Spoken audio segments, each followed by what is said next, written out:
Good morning, brothers and the occasional sister. Welcome to the Brochick Club channel, the other channel where we talk about mean stuff. Coffee in the morning, get the day fired up. So I wanted to just talk briefly about self-discipline. Well, that was quick. Must have been on a single. I thought I was going to have a double. Sounded like a single. Well, single it is. I have talked about this before, but I'll talk about it briefly again. For those of you that are struggling right now with just life in general and stuff. And if I had to wrap up everything and put it into one sort of short paragraph, it would be this. The surest and most easy way to make your existence here and this life better is to subject yourself to self-discipline. Every day and everything. That could be disciplining yourself to do more exercise, get better sleep, make sure you're eating the right food, not eating rubbish, to stop drinking lots of alcohol or taking drugs, to make sure that you're not repeating negative patterns. All of that takes discipline. So once you can nurture discipline in your life, then life becomes a lot sweeter. Yeah, it's harder. You got to get up early in the morning when you don't feel like getting out of bed, and you got to make yourself go for that run if you're trying to get fit or whatever it is you're trying to achieve. It all takes hard work. Whether you're building a YouTube channel or you're building a house or you're building a relationship, it takes work. And that takes discipline. Self-discipline. I think people that don't have self-discipline are very good at making up excuses as to why they can't do stuff. Oh, I ran out of time.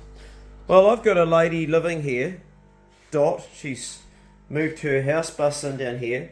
She's almost 60. 60 is technically old, by the way. They say when you turn 60, that's when you're old. Just for you guys that are 59. She's actually 59. God, if she heard me saying this, she'd be upset because women shouldn't talk about their age. But actually, she wouldn't. She's pretty bloody. She's pretty actually awesome and pretty cool. But anyway, Dot, who lives in her house bus, a real tidy one, she works 6 days a week by choice, and she works 12 hours a day by choice. She can knock off early. She could come home at 5, but she works till 7:30. She gets to work at 7:30 in the morning and she finishes at 7:30 at night. And on the Sunday is her free day. And the deal that I have here for her is, because she's such a hard worker, I said, look, if you give me 5 hours a week of just maybe cleaning my kitchen or doing my fridge, which she's just done, you can stay here for that. You don't need to. I don't want any money, and just a little bit of help around the place would be good. And she does it. She smashes it out. And she does it enthusiastically and fast and well, and because she's disciplined. She's got self-discipline. And I've had other young people staying with me that's a good deal here because you don't have to do much. That still can't do that 5 hours a week or 6 hours a week, what I'm asking for their stay here. And they still stuff it up. And they go, oh, I ran out of time, or I wasn't feeling very well. Well, I've got a 59-year-old lady here who always does a great job. The job she did last week was, I'll show you. This was all overgrown completely. Like, you couldn't walk on this footpath. It was completely overgrown. Because I've been away for the last 4 weeks and I'd had stuff going on. I couldn't, well, you know where I've been. I won't go into that, but things got on top of me, and so she cleaned that. That's why I love having it here. But anyway, that's getting off the point of self-discipline. Right, coffee in the morning. We really have become like a coffee culture, haven't we? Oh, damn, that's good. So, to furthermore this conversation on discipline, or self-discipline, there are little things you can do along the way to make it easier, but ultimately it's going to be hard if you're subjecting yourself to self-discipline. But the end result is life will be easier and better. That sounds confusing, doesn't it? So the little things you can do is just go a little bit easy on yourself to begin with and say, right, I'm going to discipline myself just to do this one thing each day. This is going to be a new thing I'm going to do. I don't know, it could be I'm going to do 20 press-ups in the morning, or I'm going to start stretching and perform a meditation to ease myself. I'm going to discipline myself to get up at this time and do that meditation every day, just for 20 minutes, or that yoga. You choose what it is. It doesn't really matter, but just give yourself one thing. Don't give yourself a whole bunch of things. Or if that's too hard for you, if you can't even do that, but if you can't even do that, then you probably need to do a lot of work on yourself, because you've got a long way to go, but you've got to start somewhere. You might say, okay, I'm going to just start in the morning by when I get out of bed, after I've made my bed, I'm going to do stretching for 2 minutes. Just something small, just so you get into a pattern of disciplining yourself, and then work upon that more and more. There are two roads you can take with everything, and generally the road less challenged, less travelled. Challenge, does that make sense? I'll say the road less travelled, the one that has the least amount of traffic on it, the one that the least amount of people do, it is actually the road that's more challenging. That one there is the road that leads to a better existence and a more content life and a more, I guess really what I'm trying to say is you do justice to this life. Some people are lying in a bed with cancer right now that don't have the opportunity to go out and do stuff, and they wish they had the time that you've got, and they see you as wasting it, and they would give anything. They'd get up and do all those jobs they've got to do if they could just get up. Or they may have something to do with their breathing that's stopping them, pulmonary disease, or they may have a heart condition, and they would give anything to have the health that you've got, but they see you as wasting it. So you're almost doing a disservice to those that are unwell by not using your time that you've got to travel that road that's less travelled, the harder road, doing the hard yards.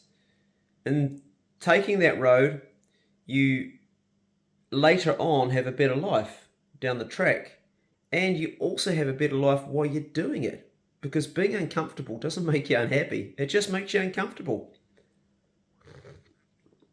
My best memories, well, some of my best memories have been actually just recently, spending time with my son. But also when I was younger, when I was doing it hard, living under the Motueka Bridge. Great time. People say, oh, poor street kid, he's got no home. I was happy. It was like camping. I was 15, so you're tough as fuck at that age. You don't struggle that much. And yeah, I didn't get enough food all the time, and I took drugs I shouldn't have taken, and I smoked and did some stupid dumbass things that boys do. I was just a boy, of course. You're only a boy when you're 15. And I was very uncomfortable living under that bridge. It was cold in the winter, but it was good. I don't put down being uncomfortable to equate that to being happy or not. Being unhappy or not, it comes down to matters of your mind. It comes down to the amount of stress that you're subjecting yourself to. Yes, we subject ourselves to it. People don't stress us out, we stress ourselves out. I learned that a long time ago. I've been in enough bad relationships with women where I realised that it was my fault, not theirs, and I quickly got out of it because of the stress it was causing. I would love to be in a relationship with someone, like living with someone one day, and that's probably a topic for another day. Men that live alone and men that live with women. I think it's very, very natural to be with somebody. I don't think it's unnatural to be alone either, though. I think it's good to have a period of time alone and stand on your own 2 feet. Discipline will also give you better relationships with people when you have self-discipline, because you'll discipline yourself to act in the right manner and to not just react all the time. You'll discipline your emotions, and you'll learn to respond rather than to react, because every time you react and fly off the handle at the person you love, you destroy a part of that relationship. You destroy a part of the trust. You create an unsafe environment for that relationship to grow, for that woman to experience her divine female energy, her divine softness and beauty that women have. Us men, we're hard and we have our own masculinity, but if we don't discipline ourselves to control our emotions, then we quickly react to something they might say or do, and that's wrong. A reaction without thought and being mindful of what you're saying can damage a relationship forever. Words can come out of your mouth that can never ever be taken back, and the damage is done. And I've done it. I know. I've done it myself through the years. These days I'm very, very mindful about what I'm about to say, And often when I slow myself down and I process what I was going to say, I realise I didn't really mean that anyway. I was actually reacting from something that comes from either my childhood or my past experiences or something, and that person was just wearing what I was about to say. And I'm so glad I've pulled myself up and then I've thought about it, and I've almost apologised to that person before I've even said it for what I was thinking. And I've learnt to be very, very mindful about my words. This again comes down to self-discipline. And as I started off at the beginning of this video, the surest way to make your existence a lot better in this life is to cultivate and impose upon yourself self-discipline. And not only in relationships with your partner, but also with the people around you and in your workplace, even with your working dogs. When my dog does something naughty, like yesterday, it caught a baby Pukeko, and it's actually okay, the Pukeko got away. I immediately wanted to reprimand the dog in a really, really aggressive way because it was going to kill this little bird. And I almost stood outside of myself and saw myself flying off the handle. I thought, if you do that, the dogs are going to get excited and they're going to kill that Pukeko because he was running towards it. And I just went, come on, Bigsy, come on. Leave it, Bigsy, leave it. And rather like, get out of there like I normally do. Again, I was like changing my tone because I know that if I get too much, it can exacerbate the problem. Now, he ignored me.